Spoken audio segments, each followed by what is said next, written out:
pido que saquen sus celulares, se pongan en silencio o apáguenlos.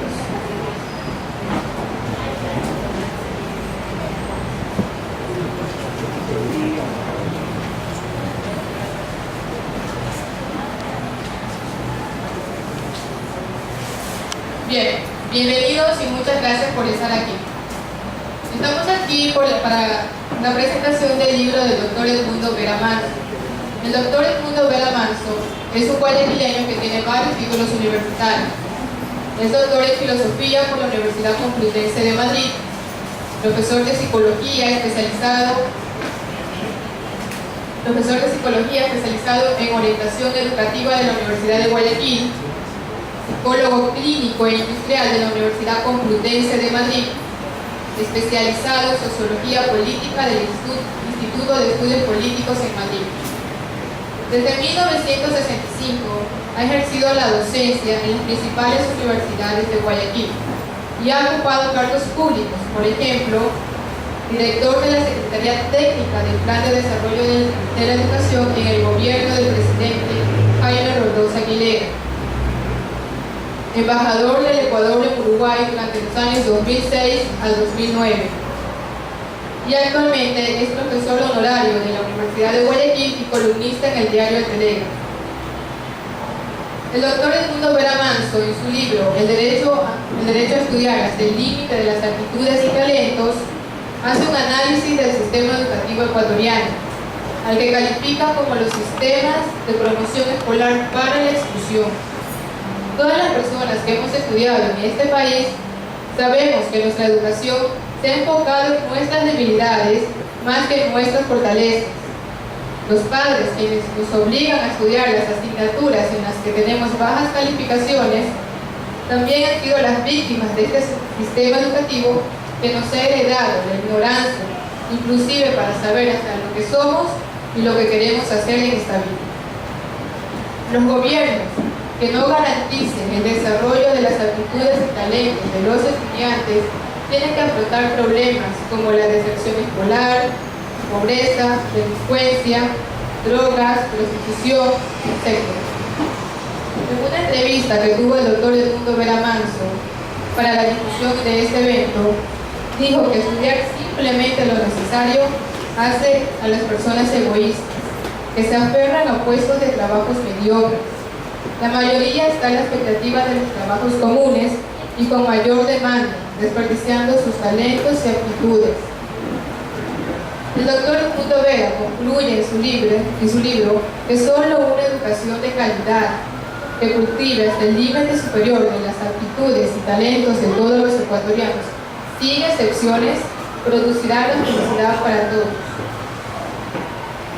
A continuación, daremos la palabra al ingeniero Francisco Peña Álvarez, que nos ampliará acerca de este importante obra.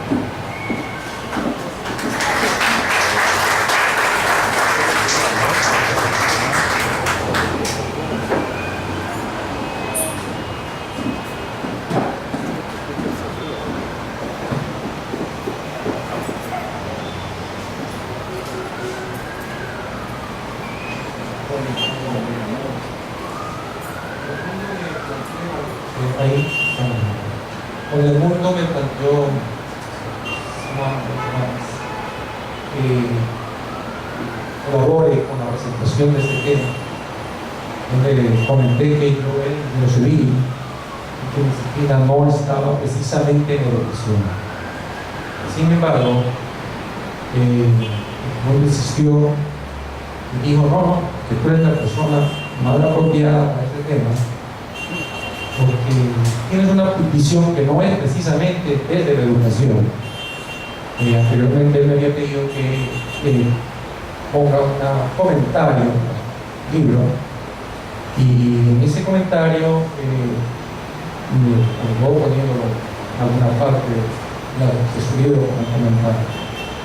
En todo caso, agradezco mucho al mundo esta deferencia, no merecía por mi preparación profesional, pero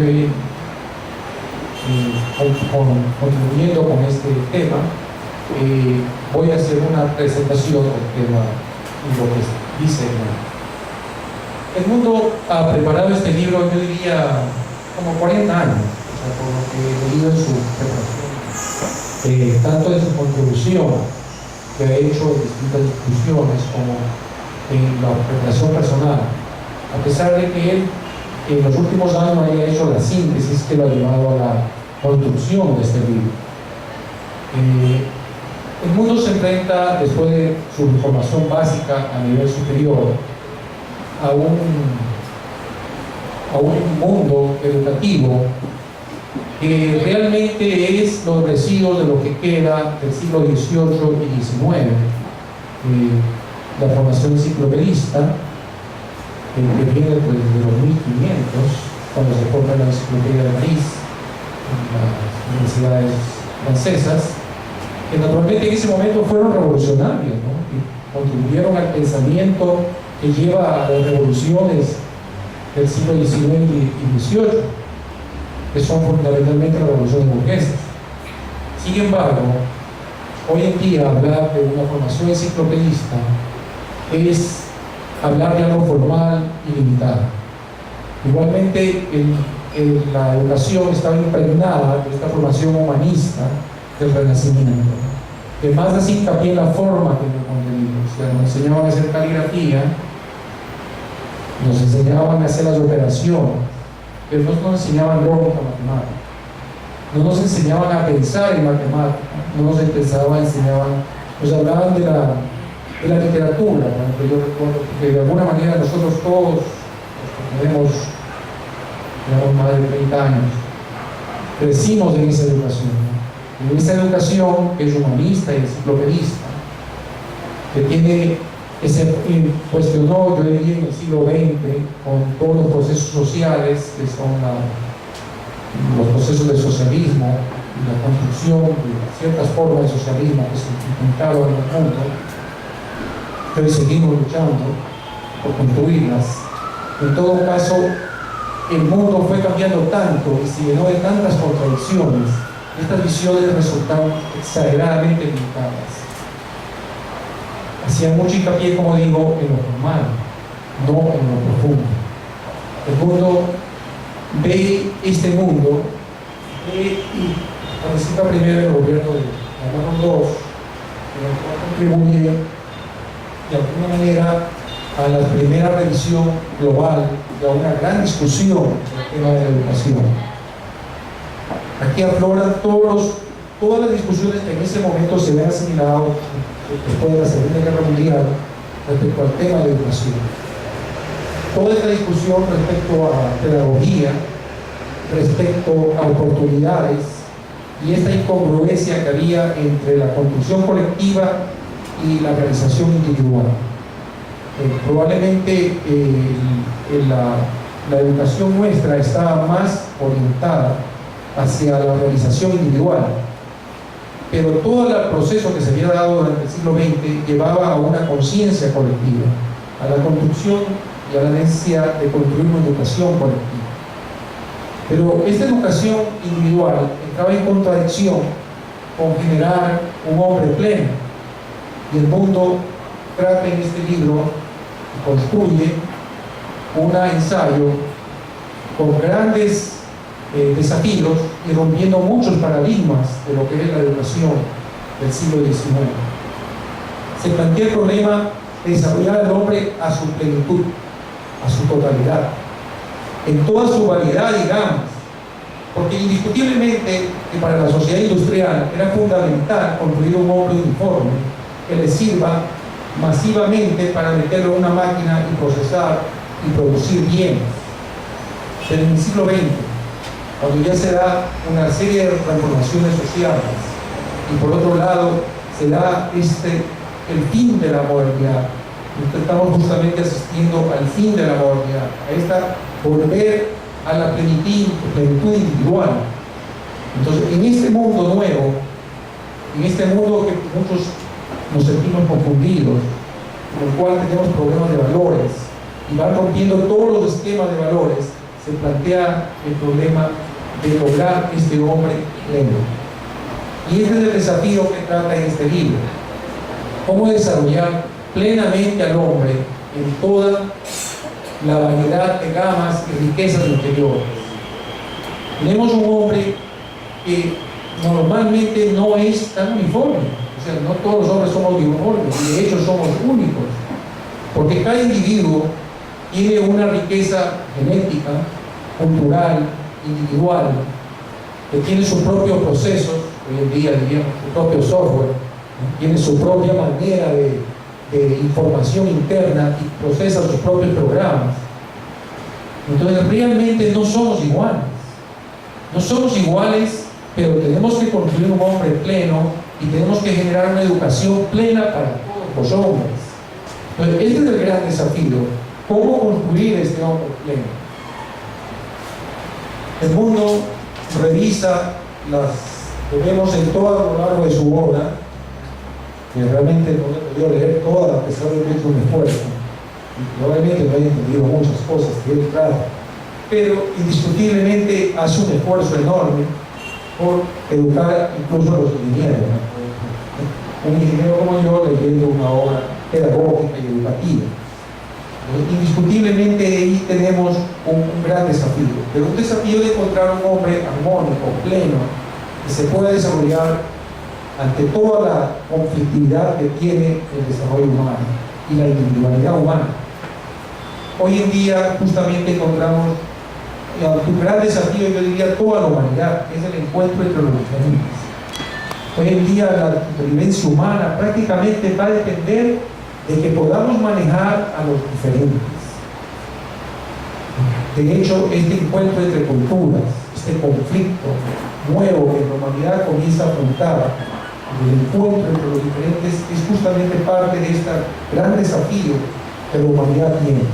Y en la educación, solamente si incluimos a los más talentosos y a los más limitados, que son los dos extremos que no caen en la uniformidad, podremos tener oportunidades como especie, como humanidad.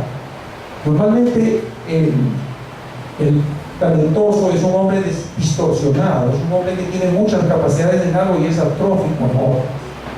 Eso crea un hombre complejo, pero que probablemente no siempre aprueba los estándares de la uniformidad. De hecho, por ejemplo, aquí lo plantea Carátula de su libro a Einstein más de una vez fue reprobado. Muchos genios han sido reprobados, precisamente porque no llegan al límite básico de la uniformidad.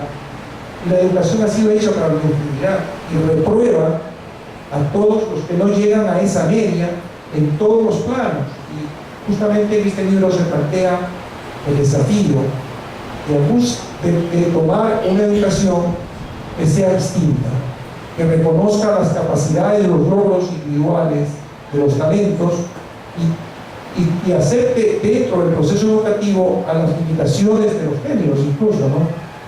Y no digamos a las limitaciones de los minusválidos, porque realmente los que quedan excluidos del sistema educativo son o los géneros o los minusválidos, porque ambos tienen enormes limitaciones en su formación, pero la especie humana solo va a sobrevivir si recoge los dos ámbitos, los dos extremos de las limitaciones humanas.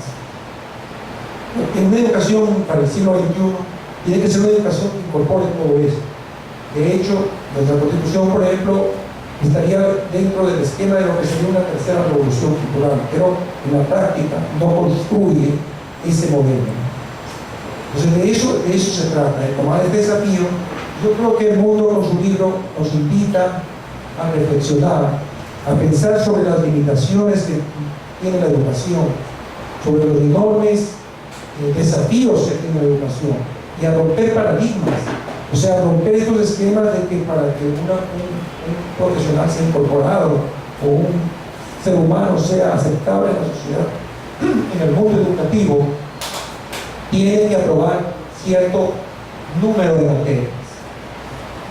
Entonces yo creo que hay que leer el libro del mundo y es la única manera de poder realmente iniciar el camino para andar en esta senda que el mundo lleva muchos años viviendo. Y desde este momento los invito a que lean la obra del mundo, porque realmente yo he aprendido mucho, no solo he aprendido mucho, creo que me he hecho más inteligente leyéndolo. Entonces tengo que darle las gracias al mundo. y espero que ustedes también se hagan más determinados. Muchas gracias.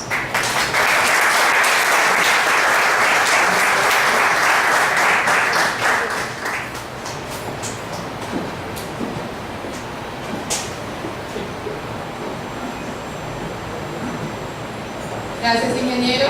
A continuación tenemos la intervención del doctor Edmundo Vera Manso.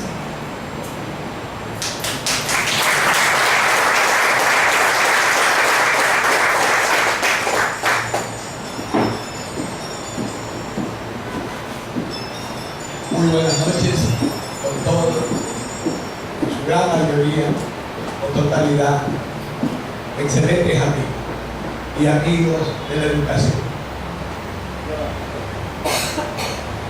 Comienzo felicitándote yo, no por mi persona, sino por la palabra de Francisco. No es común encontrar personas como él, ingenieros que dominen su campo, pero seres humanos integrales, humanistas, que sean capaces de reflexionar sobre el conjunto de la humanidad y sobre los problemas específicos de los seres humanos. Por eso, aclaro, no me felicito yo por mi persona, sino por el brillante análisis que él nos plantea, las dimensiones diferentes que yo recién las veo gracias a él. Queremos plantear algunas ideas. Incluso no les he avisado a los organizadores lo que venían maquinando en el camino, y lo voy a hacer. Lo que voy a hacer es algo que no se acostumbra, pero en este siglo XXI es necesario. Es después de las palabras que viertan, tener la oportunidad de dialogar, de oír, de conocer los criterios, unos 5, 6, 7 criterios. Que no se acostumbra en una presentación, pero creo que lo más importante de un profesor no es lo que él dice. El mejor profesor es el alumno que mejor entendió al profesor y puede explicarlo a los demás. Lo importante es cómo cada quien capta, percibe el pensamiento ajeno, que ya no es propio, sino de otro. Y vamos a hacerlo con la disculpa de los organizadores. Creo que por la calidad de los que están aquí se merece la participación de ustedes. Aquí estamos al frente de un edificio, de una institución muy discutida, el IDE, un centro del Opus Dei, una institución no muy querida en el mundo y muy querida por otros. Lo que voy a contar nunca lo he expresado, pero me metí en este tema gracias a mi director de tesis en el año 73, que era don Víctor García Post. Era el catedrático jefe de la pedagogía española, de la pedagogía oficial y de la pedagogía del Opus Dei. Él fue el director de tesis doctoral. Él ocupaba todos los puestos del magisterio español y de la universidad. Sin embargo, y es una prueba que siempre se aprende de cualquier persona, del más humilde o del más alto, las ideas iniciales de este tema las aprendí de él, cuando nos planteaba que una persona con retraso mental, incluso él, es injusto que por no tener un promedio que cubra todas las materias en el primer grado, la persona tenga que seguir repitiendo hasta algún día poder cubrir las materias, cuando existen áreas de conocimiento que sobrepasan el primer grado. ¿Qué hacer con él? Que repita y repita lo que él no puede y no cultivarse en su límite lo que él demuestra que sí puede. Él aprendí inicialmente. Luego descubría a Henry Val, que creo que es el pensador, el pedagogo más importante que Europa del siglo XX. Él tenía para algunos un defecto. El defecto de él es que era marxista, un filósofo, médico, psiquiatra, psicólogo, contemporáneo de Jean Piaget, el gran psicólogo ginebrino de las estructuras del pensamiento y de la inteligencia. Y Valo era de otro ángulo, que ahora se le da la razón. Ahora Goleman le daría la razón, porque él situaba el desarrollo intelectual en el campo emocional, que la emoción era la base para el desarrollo de un niño. Algo inusitado. Pero mientras se daba la guerra mundial con un físico atómico, Paul Langevin, arma el plan de reforma Langevin-Valo. Termina la guerra y lo lanza al mundo. Y un psicólogo latinoamericano, Alberto Merani, dijo que jamás la pedagogía y la psicología expresaron tanto en tan pocas páginas. En 44 páginas plantea el plan de reforma de la enseñanza de la posguerra. Y ahí hay algo que nos da un golpe muy grande, Henry Valo, porque mientras nosotros, incluso la Constitución nuestra y las leyes y reglamentos de educación se llenan de principios y se llenan de objetivos, para Valo la educación solo debe tener dos principios, nada más: que todo ser humano debe estudiar hasta el límite de sus aptitudes, y segundo, que la sociedad proporcione los medios para que la persona pueda estudiar, nada más. Pero lamentablemente este sueño de Henry Valo todavía no es realidad en ninguna parte del mundo. Todavía no seguimos apoyando, no cultivamos el talento que toda persona tiene que llegue hasta su límite. Se dice que todo ser humano tiene un talento único, y es verdad. Es su talento, y la obligación nuestra, de los padres y educadores, es que llegue a su límite. Lamentablemente, la educación ecuatoriana, en la educación media, todavía no se cumple, porque el año anterior, con un decreto ejecutivo 366 del presidente de la República, subsana el problema en la básica inicial y la básica media, cuando dice que para ser promovido se requiere tener un promedio de 7. La gran propuesta, con 3 palabras más, se hubiera resuelto el problema si se incluía que el bachillerato también se apruebe por promedio. Eso es todo lo que se requiere, que no implica ningún dinero, y vamos a ver algunos grandes problemas que se producen. El gran problema de la educación nuestra, hasta la educación media, con muchos trastornos, es que estamos mirando siempre qué es lo que no puede, para decirle, es como si alguien fuera a pedir un trabajo y la persona tiene mucho talento, y en vez de enterarnos de las cualidades o el talento que tiene, podemos averiguarnos en qué no puede para no darle el trabajo. Lo mismo acontece en la educación, porque si alguien en alguna materia no cumple el mínimo, esta persona pierde el año, toda la vida, en la educación media y el ciclo básico antiguo, ahora básico superior.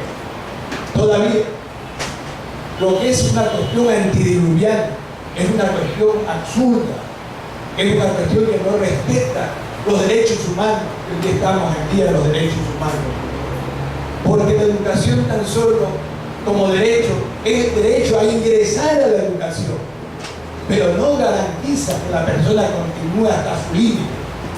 Entonces, pobres, los que teniendo, como muy bien lo planteó Francisco, que teniendo mucho talento, siendo genios incluso, pero si tienen un desarrollo desigual de sus aptitudes, por alguna es por debajo de regular y la persona tiene que quedarse de años. Esta es una cuestión tremenda. Yo me puse a rastrear y este tema todavía no hemos superado 1830. Desde el nacimiento de la República tenemos eso. Yo no recuerdo en 50 años que se haya tocado el reglamento de educación en este punto. Y la nueva ley de reglamento de educación tampoco lo contempló. Y seguimos arrastrando este atavismo pedagógico, este crimen de lesa humanidad. Es un crimen que una persona no pueda seguir estudiando y que estemos persiguiendo, haciendo estudio exhaustivo, lo que yo le llamo el principio de pillé desgraciado. Pobre desgraciado si alguien es malo en una materia, porque por más que la madre ruegue, por más que ruegue el alumno, el profesor le dice lo siento. Si le dice la madre que mire que es excelente en tal materia, muy bueno en tal otro, lo siento, pero conmigo está mal. Y al estar mal, la persona se queda. En las últimas estadísticas que había, porque con el gobierno se han perdido las estadísticas, en el año 2006-2007 se quedaban 10.000 niños en lo que se llamaba primer grado en esta provincia. Y yo calculo, esta provincia era la cuarta parte del país, se quedaban 40.000 niños en el primer grado. Y hasta hace unos años, 240.000 niños perdían el grado en la escuela y el bachillerato. Multipliquemos por 5, multipliquemos por 10 esa cantidad.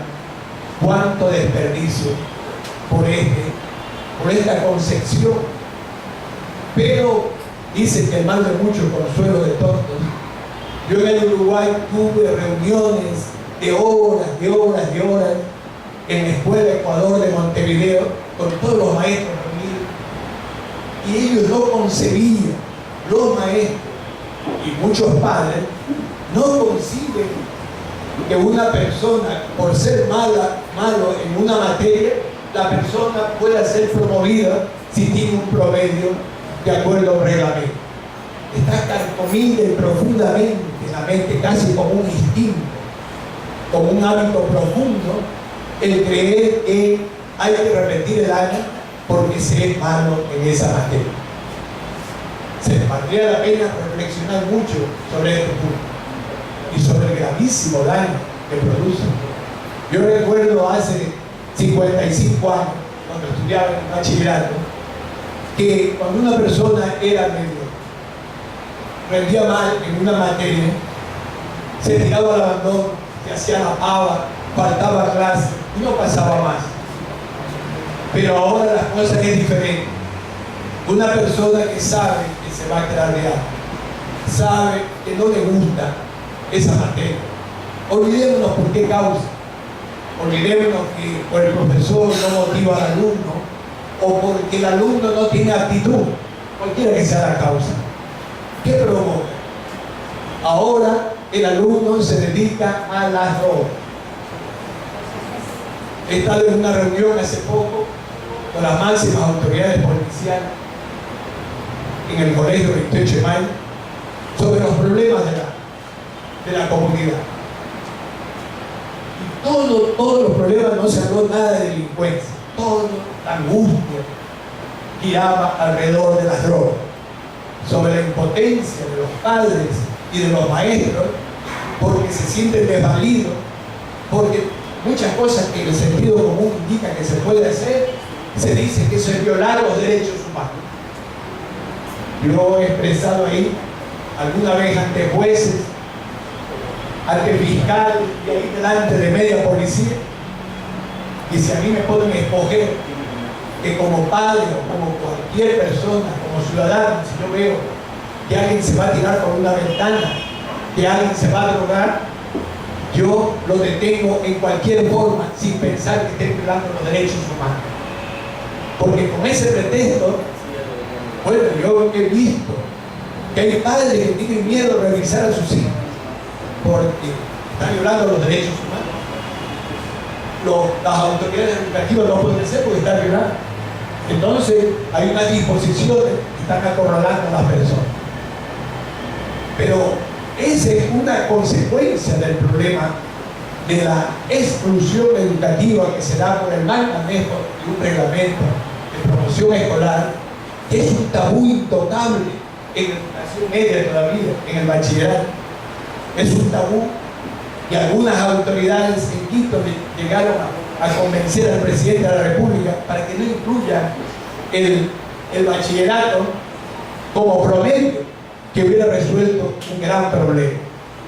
Porque por cientos de años, podemos decir, en el Ecuador, se da el absurdo de que por perder una materia del año, por una o dos materias, a pesar de ser excelente o bueno en otra, se produce un triple desperdicio económico, fuera del gran daño moral, psicológico a los alumnos. Los profesores tienen que volver a enseñar lo que enseñaron y que el alumno sacó la máxima nota o una nota muy buena. Los padres tienen que volver a pagar lo que pagaron el año anterior para que reciba la materia que ya aprobó su hijo, y el Estado tiene que volver a pagar a los profesores de lo que ya los alumnos aprobaron y los profesores enseñaron, y está quitando puestos de estudio ahora. Pareciera, como dijo Francisco en la presentación, que hubiera un modelo mecánico de fábrica que tan solo los que cumplan esas condiciones aprueban, que no puede aceptarse que la naturaleza humana sea diferente, que no sea tan como la soñamos, que muchas veces es diferente a la realidad. Yo siempre que me toca hablar, yo rindo homenaje a mi profesor Carlos Alberto González, mi profesor de educación musical en la Guerra Baja, porque gracias a él estoy hablando aquí, porque yo soy sordo musical, y cuando yo cantaba, él me dijo que si abría la boca me dejaba de hablar, y 3 años estuve con la boca cerrada, pero me salvó él, porque si hubiera sido un profesor común me hacía cantar y al final me hacía cantar mucho más, porque me dejaba bien, porque no tenía talento. Yo soy sordo musical. Lo mismo le pasó al presidente Tabaré Vázquez, que él, al profesor, le dijo que esté en el patio, y todo el año en el patio, pero a él le encantaba la música, y él a escondidas se metía al coro, y el profesor sin mirar sabía que él se había metido y decía: Vázquez al patio, Vázquez al patio. Y me contó él que el segundo año fue el peor de su vida, un muchacho de 13 años, porque le tocó una profesora común de educación musical y tuvo que sufrir mucho para ganar el año, y pudo truncar su carrera porque su padre era muy pobre. Y si vamos a ese punto, el problema nuestro es que ningún padre es tan tonto que si su hijo 2 veces pierde un grado, vaya a ponerlo por 3ª vez. Aquí tenemos una distinguida supervisora, muy querida por los maestros, y sabe que es una dura realidad. En los sectores pobres y en el campo, si alguien 2 veces pierde el grado, la persona va a cargar a la construcción o al mercado, o va a cuidar, ahora de moda, cuidar campos, cuidar personas, y 3, a robar. Y la mujer, una mujer no cultivada, que no ha terminado la escuela, ¿qué le queda? Ir a la cocina, si es guapa, estar en algún almacén pequeño, explotando su belleza, o si no, mejor hacerse prostituta. Pero no hay camino más si no se cultiva su talento. Un talento negado por la sociedad a través del sistema educativo, de los que quieren que la gente no se cultive para que no haya mayor convidado de la riqueza del planeta, y se margina. Alguna vez, no hace mucho, y no me voy a extender más, quise ir a los centros de reclusión de menores, porque quería investigar la educación que tenían los jóvenes presos, y no se me permitió. Tenía que autorizar el ministro del Interior para él. Yo quería corroborar algo de que la mayoría de esos jóvenes que 2, 4, 6, 15 veces roban son personas que no se han cultivado y no son retardados mentales. Son personas que seguramente tienen algunos problemas, que no tienen un desarrollo armónico, humanístico, desarrollado completo, y por tanto se los castiga excluyéndolo del sistema educativo. Quiero decir finalmente que en 1984 un gran teórico de la educación, Howard Gardner, tiró por tierra este absurdo de la educación. Lamentablemente, él tuvo y la tiene todavía la cobardía intelectual de no comparar las inteligencias múltiples que él descubrió asociado con el tema de la promoción escolar. Él descubrió que hay 8 inteligencias, lo que antes conocíamos como aptitudes, le cambió el nombre, pero inventó o creó 3 inteligencias más: la inteligencia social, la inteligencia corporal y él dijo también ahora la ecológica, y otras inteligencias que conocíamos, como la inteligencia verbal, la inteligencia matemática, la inteligencia musical, la espacial. Pero en definitiva, para triunfar en la vida solo necesitamos ser excelentes en una, o muy buenos en una, o buenos en alguna, nada más que una actitud. Pero nosotros actuamos al revés. Queremos que por lo menos sea regular, mínimo en las 8 inteligencias, lo que es absurdo, y eso excluye a la población. La solución ya la planteé, no al final, sino al comienzo. La solución es que las personas sean promovidas por promedio, y no como ahora, de que si yo soy malo en algo, ya se me cortaron las posibilidades. Con promedio, si yo sé que soy malo en algo, me esfuerzo mucho en las otras materias para subir las notas y por promedio salvar. Esta solución no es para la universidad. Estamos hablando para la educación media y la educación primaria. Pero si no hay ello, estamos creando la marginalidad social que está abrumando incluso en los Estados Unidos, y en el África peor. Lo mismo pasa en los diferentes países nuestros. La marginalidad social que vive fuera de los problemas económicos y sociales es por esta marginalidad que induce y por cientos de años el sistema educativo viene arrastrando para que no todo el mundo pueda compartir los bienes terrenales que debieran ser participativos de todos. Así que invitamos a ustedes a sumarse a esa cruzada donde están en juego muchas personas. Están en juego alrededor de 200.000 estudiantes que se perjudican al año. Están en juego millones en América Latina. Y yo calculo alrededor de 100 millones de personas en el mundo se perjudican. Sumemos los más 10 años, ¿cuánto es eso? Por eso se explica los 800 millones de analfabetos y los 2.000 millones de personas que viven con un salario del miedo de $2 diarios. Todavía hay 2.000 millones que viven con $2.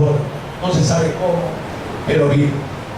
Y la educación en este caso es la mayor palanca que permitiría ir más adelante si cada quien se cultiva hasta el límite de sus aptitudes y talentos. Agradecemos mucho la atención y estamos dispuestos, me gustaría conocer algunos criterios si ustedes opinaran alrededor de 2 minutos, de 1 a 2. Muchas gracias.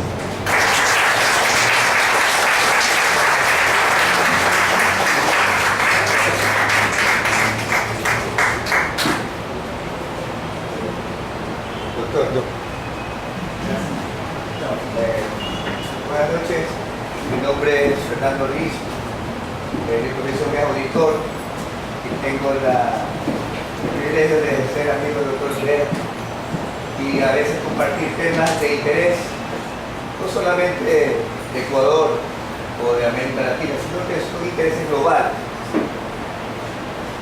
Tuve la oportunidad también de colaborar hace un par de meses atrás, de dar charlas a los privados de la libertad de máxima seguridad. Y no me sorprendí. Yo decidí colaborar para verificar la actitud de ese tipo de personas. No fue sorpresa ver a la entrada cómo ya estaban en los talleres de carpintería, bisutería, de trabajo manual.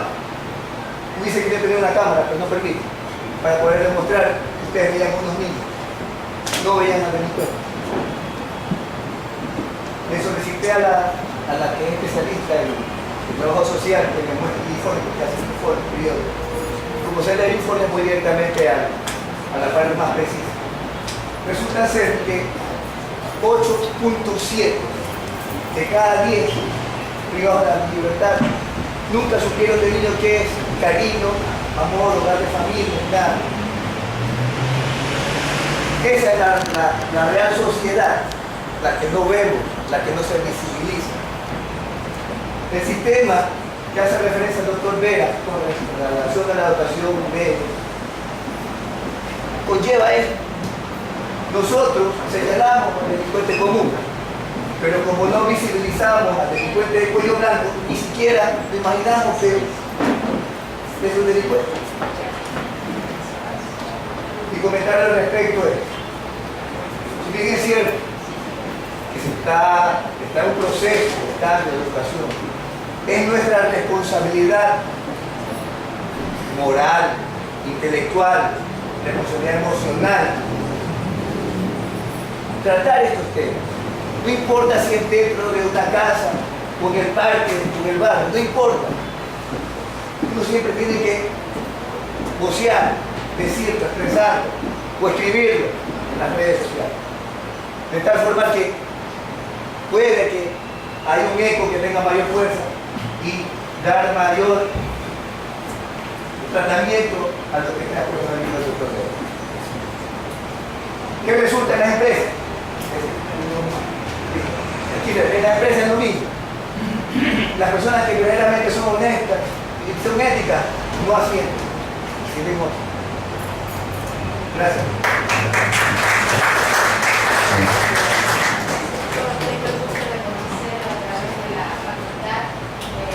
Psicológicas. No fui su alumna, pero lo reconozco muy bien. Alguna vez conversé con usted. Yo soy psicóloga industrial y coincido mucho con usted en el tema de los instrumentos de valoración. Alguna vez tuve que reclutar 3 gerentes, 2 con mucha experiencia, 1 con mediana experiencia. Las pruebas estaban estandarizadas, no iba a medir lo que yo consideraba medir para el cargo, sino que iba a tomar las pruebas que era obligación tomarlas a todos los aspirantes a ese cargo. Uno de los gerentes, el más joven, reprobó en una de las, vamos a decirlo así, reprobó, porque en pruebas psicotécnicas no se reprueba, pero no llegó al puntaje deseado dentro del promedio de todas las calificaciones. Y él me dijo, ¿cómo puede ser que yo no esté apto para este cargo si independientemente de que no haya salido en el nivel adecuado de la prueba, mi experiencia, yo me desempeño en esto, me he venido desempeñando en esto muchos años y siempre lo he hecho bien? En la situación personal, yo me dediqué muchos años a la docencia y creo mucho en la educación especializada, en la educación personalizada. Fui profesora de varios colegios, de chicos con unas vivencias o unos entornos psicosociales muy tremendos. Y coincido en que el joven aprende mejor cuando su emocionalidad está ligada a su diseño de aprendizaje. Y esa persecución de la que son sujetos algunos alumnos, pues realmente no solamente, bueno, ahora está el tema de las drogas, pero en el caso más fatídico lo lleva a los suicidios. Eso lo vemos todos los años en las noticias. Entonces yo pienso que desde nuestro entorno, desde nuestra ocupación, de los que cada uno que hemos podido participar de este lanzamiento, podemos hacer algo en nuestros entornos. Y antes de empezar a escuchar su exposición, conversaba con mis dos compañeras y justamente hablaba de ese tema, de que desde nuestro entorno podemos cambiar o ayudar a cambiar ese sistema. En las ocupaciones que estemos, si somos ingenieros, si somos empresarios, si somos educadores, si somos madres de familia, si somos inclusive alumnos.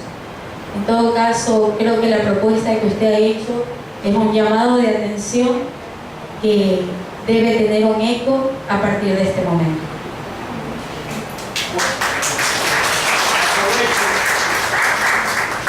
Una periodista tocaba el mismo tema. La solución es que haya excelentes profesores y que los padres sean muy amorosos en este tema, perdón, no resuelve el problema. Porque si yo no tengo aptitud, por más que me quiera el maestro y yo no rindo, o por más que el profesor me ayude, o mi padre me dé dinero para que me ayude, si yo no tengo talento, no voy a rendir, salvo que el profesor lo compre o suba las notas por su cuenta. Algunas veces, confieso, ante ese dilema, yo preferí subir las notas, pero un sistema no puede funcionar de gente de buena fe que suba unas notas, sino que tiene que resolverlo en una forma real, humana, como es cada ser humano, que esa persona no tiene una actitud, y es una persona inteligente o brillante, que no tenemos por qué llevarlo al exterminio. Entonces aquí no es suficiente, no resuelve el problema. Como diría Bruno Bettelheim, con el amor no basta. No basta porque el amor no puede hacer crecer la actitud que no tengo. Como dice, lo que las curas no dan, Salamanca no presta. No puede dar mucho más el desarrollo de una actitud, no puede multiplicarse por dos, podrá subir un porcentaje, el 10, 15%, 20%, como diría, en la zona de aprendizaje próximo, o inmediato de la actitud que tengo, algo puedo avanzar, pero el amor, si fuera por el amor, entonces ya hubiera resuelto el problema. Y vemos que el profesor fríamente se puede ver que como la persona no rinde, pongo la nota. Yo no quiero matarme, pero pongo la nota. Y en la adolescencia, la segunda causa de suicidio, que es en esa edad, la segunda causa de muerte es por suicidio. Y algunos, y en la sierra se ve más que en la costa, niños de escuela que se suicidan porque perdieron el velado, por el temor del castigo se suicidan. Entonces le echamos la culpa al profesor que lo dejó. Cuando técnicamente hay que resolver el problema humanamente, tomando en cuenta el promedio. Medio minutito más. En Chile, en este momento, para mí, tiene el mejor sistema educativo de la educación bachillerato. A nivel mundial, es donde existe la más alta promoción sin regalar las notas. Y Chile compite con los 10 países más avanzados del mundo en promoción.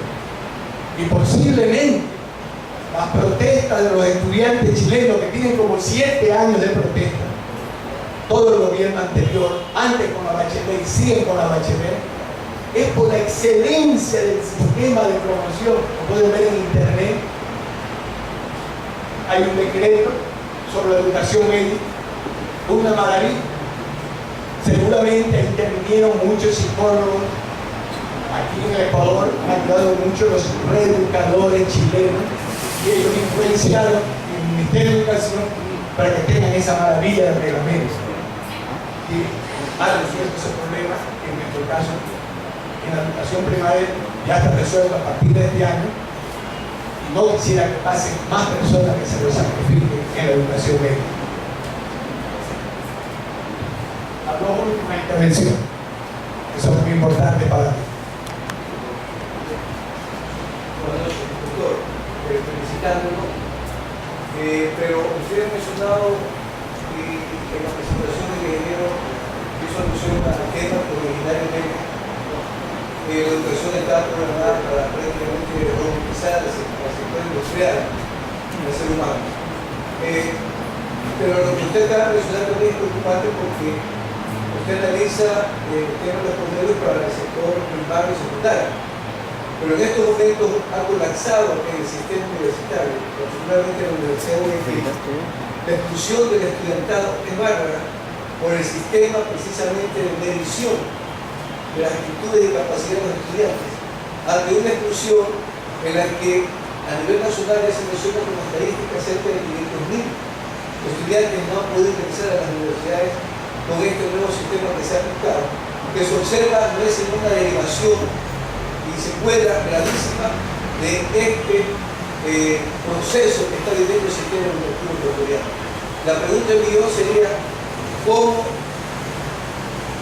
unir los criterios de lo que pasa con el sistema educativo desde que empieza uno como niño a estudiar hasta que aterriza con el deseo que tienen nuestros padres, que tenemos los padres, los abuelos, de que nuestros hijos nietos ingresen a la universidad, sigan una carrera y se encuentran con una prohibición tácita en la que no tiene que ver nada la actitud ni el talento, sino solamente precisamente la calificación, en la que están establecidos parámetros de una educación que nos habla también de una revolucionaria forma en que nos tenemos que adaptar ahora al famoso cambio de matriz productiva, en la que se han eliminado carreras, se han eliminado una serie de conceptos que se decía para adecuarla al nuevo desarrollo industrial del país.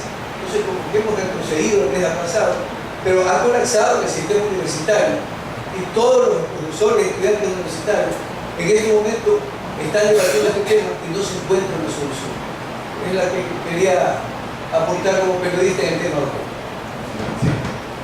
Bueno, hace unos días en la célula cívica de la Universidad Santa María, que están aquí distinguidos miembros, tocamos este tema que se requiere mayor profundidad y que el libro mío no lo toca. Ese es un nuevo tema. El sistema de ingreso de las universidades, lamentablemente, es una copia, como todo el sistema de ingreso en Estados Unidos, Chile, Colombia, que para mí adolece de una gran falla. Solo evalúan 3 aptitudes, 3 inteligencias: la inteligencia espacial, la matemática y el lenguaje. Y hay otras aptitudes, según Howard Gardner. Entonces, se requiere que en los exámenes de ingreso del Ecuador se evalúen las 8 aptitudes. Porque, por ejemplo, en el caso actual, lo que les toca a la Universidad de las Artes, las aptitudes fundamentales que se requieren no están exploradas. Entonces, ¿de qué sirve alguien que tenga un talento para la música o verbal o específica, en este caso para la Universidad de Artes, si ese talento no se lo explora? Se está explorando otras condiciones generales, pero no específicas. Y toda la carrera universitaria debía de contemplar un promedio de conocimientos, pero por encima la actitud dominante que corresponde a esa carrera. Eso es lo que falta. Y eso es ignorado en todos los sistemas de promoción, porque todavía tiene la mentalidad clásica, antigua, de que 2 aptitudes son las importantes: el lenguaje y la matemática. Se nos decía a los maestros que estamos aquí que eso era lo importante, que sepa leer y que sepa cultivar. El resto no valía. Como que si no vale la expresión corporal, como que si no valía lo musical, etcétera, etcétera, tiene que ver con otras carreras. Es decir, hay un desprecio a una serie de profesiones y trabajos que no se descansan en los 2 pilares que se creía que era de la cultura. Lo que es falso, después de lo descubierto y demostrado por Howard Gardner a partir del 84, deberíamos aplicar esas ideas y que no quede solo escrito. Agradezco mucho la participación de ustedes. Bueno, ahora que se me animó a Roma. Hola Edmundo, buenas noches.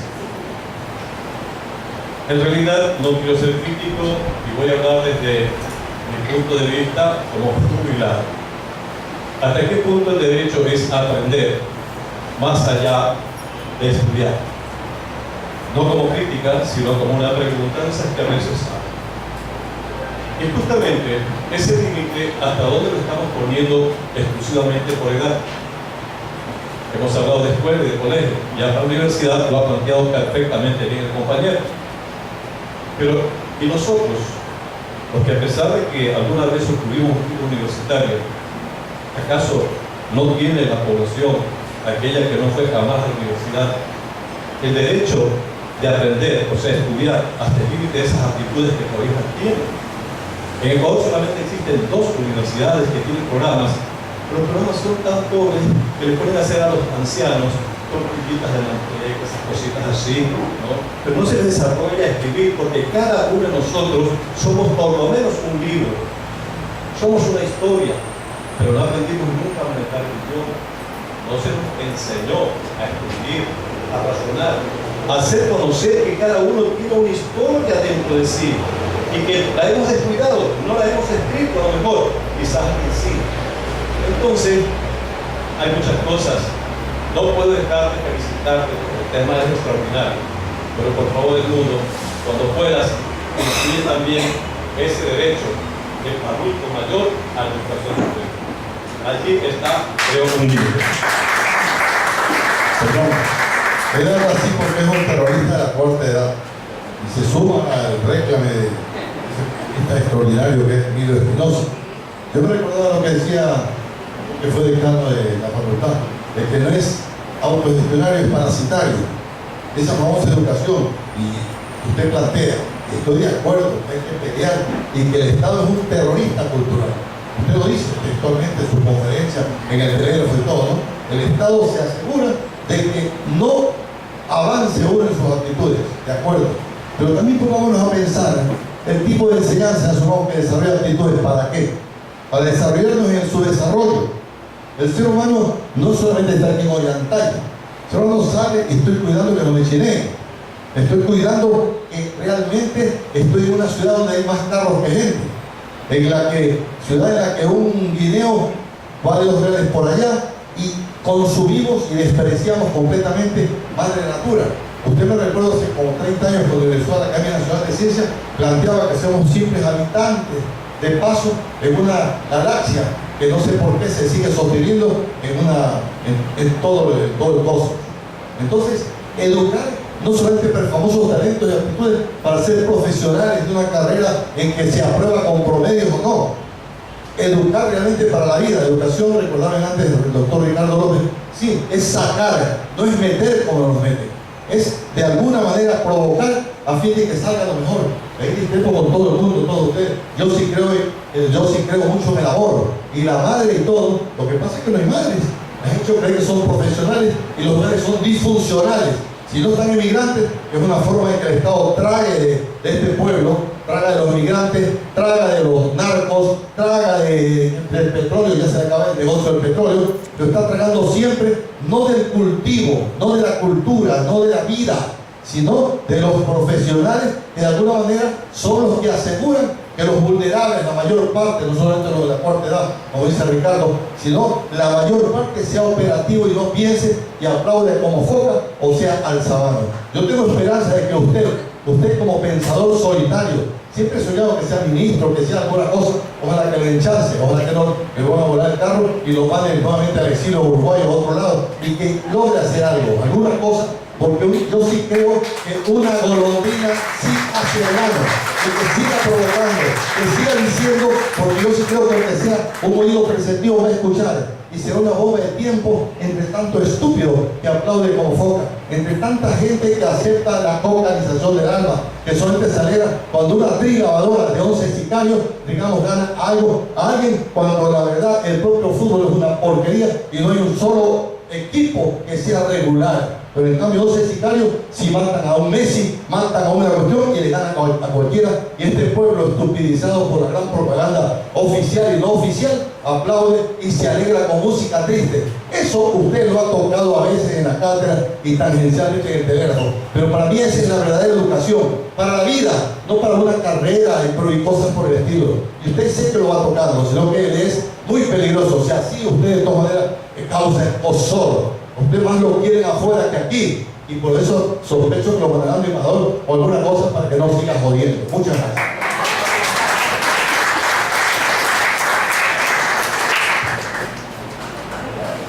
Buenas noches. La verdad es que no podía faltar la invitación de mi ex maestro, Domingo Vera, la Facultad de Psicología. Yo soy un seguidor de Domingo. Y me convertí en seguidor cuando en la clase de psicología, en los canchones de filosofía, que no es mentir, claro, los estudiantes nocturnos ya a las 8 de la noche se están corriendo y a la clase del maestro. Entonces no me quedé, pero mi sorpresa en todo el mundo, los estudiantes se fueron, profesor, se fue a la cátedra, aunque sea con un alumno doy mi clase. Y yo me quedé escuchando la clase del mundo y aprendí una cosa: la responsabilidad del docente y sus ganas de transmitir lo que venía calificando. Desde ahí soy un seguidor del mundo. Me convertí en su fan y lo sabe. De ahí nos hemos encontrado en la vida, ¿no? Y una vez en una conferencia en el colegio que cita Rocafuerte, donde el mundo planteó su teoría de la escuela de 10 grados, yo estaba ahí. Y trajeron a unos connotados personajes de educación que defendían la escuela de 6 grados. Y el mundo defendía su posición de la escuela de 10 grados. Todo el mundo decía con una ironía: ¿qué está pensando? Eso no puede ser. Y el tiempo le dio la razón. Ya tenemos escuela de 10 grados. Entonces, las teorías que plantea el mundo siempre dan y apuntan a su educación. Es un pedagogo reconocido y un estudioso. Y una vez me puse a revisar los pedagogos ecuatorianos y encontré contados con las manos, ¿no? Y les pregunto a los estudiantes: ¿ustedes conocen al pedagogo Edmundo Vera Manso? ¿No? Busquen en internet y vean los libros de él. Y comenzaron a hablar del Edmundo Vera. Edmundo Vera siempre tiene textos. Y este texto, de hecho, estudiar las lógicas es investigaciones, ¿no? Entonces, la Universidad de Guayaquil, el 1 de diciembre, lo conozco públicamente, le dio el título de doctor honorario, profesor honorario de la facultad.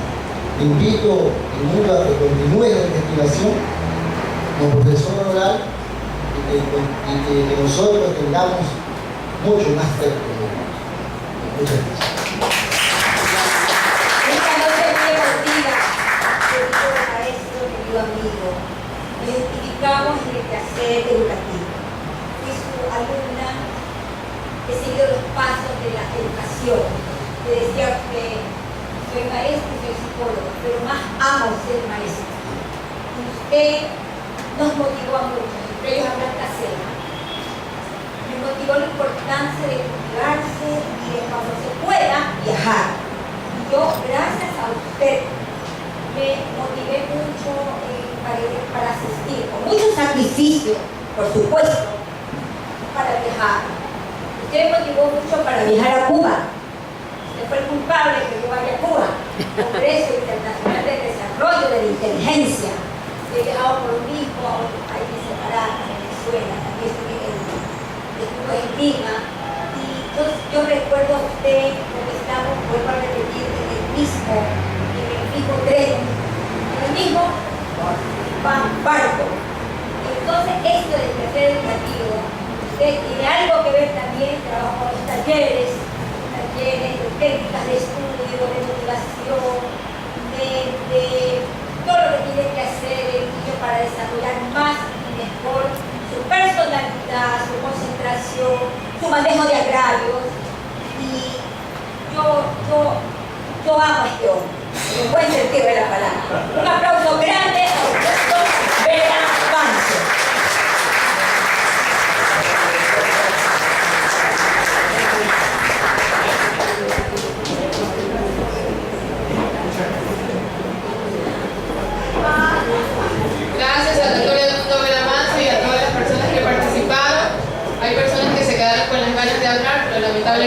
cuestión de tiempo no podemos dejar de hablar. Sin embargo, les tenemos una sorpresa.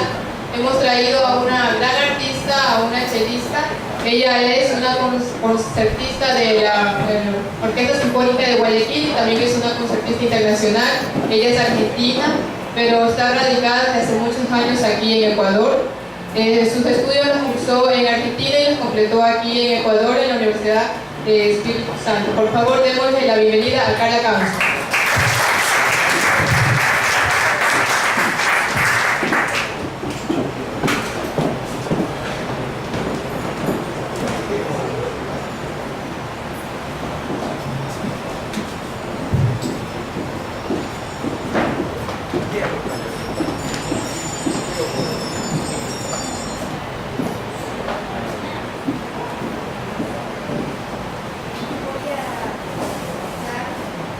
Una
Que eran buenos maestros aquellos que dejaban mayor cantidad de estudiantes diarios, la educación represiva. Usted ha tocado un punto que es de vital importancia, el que hace relación a lo que es ser maestro, ser educador y ser enseñador, que son tres cosas diferentes. Una cosa es ser maestro, otra cosa es ser enseñador y otra cosa es ser educador. Aquellos que plantean la teoría del cumplimiento en la cátedra, cumplo y miento. Ese es el enseñador, el maestro, el de las más excelsas virtudes, el que busca siempre la excelencia académica, el que hace del peor alumno el mejor amigo, porque para el verdadero pedagogo no hay mal alumno, todo depende del maestro, de las herramientas psicopedagógicas, de la metodología. Lo que pasa es que en el Ecuador todavía no se ha fundado la verdadera escuela de la pedagogía y el proceso no termina, el proceso de enseñanza-aprendizaje es inagotable, pero no nos hemos dado cuenta de otro factor que es preponderante en los tiempos en que vivimos, donde tenemos la caja boba y la caja viva, la televisión o la telebasura y la caja viva, que es el celular, el laptop, la tablet, que permiten interactuar y que convierte a cada individuo, a cada ciudadano en un medio de comunicación y que convierte en maestro y en alumno a su vez al que sabe utilizar estas herramientas. Entonces, maestro, permítame felicitarlo por este aporte que con toda seguridad usted brinda a la pedagogía y a la educación del siglo XXI, que no hay que confundirla con otra propaganda que se utiliza muy frecuentemente. Gracias, maestro. Gracias al licenciado Chávez, al doctor Edmundo Vera Manso y a todos ustedes por estar aquí. Espero que hayan disfrutado el evento. Muchas gracias y buenas noches.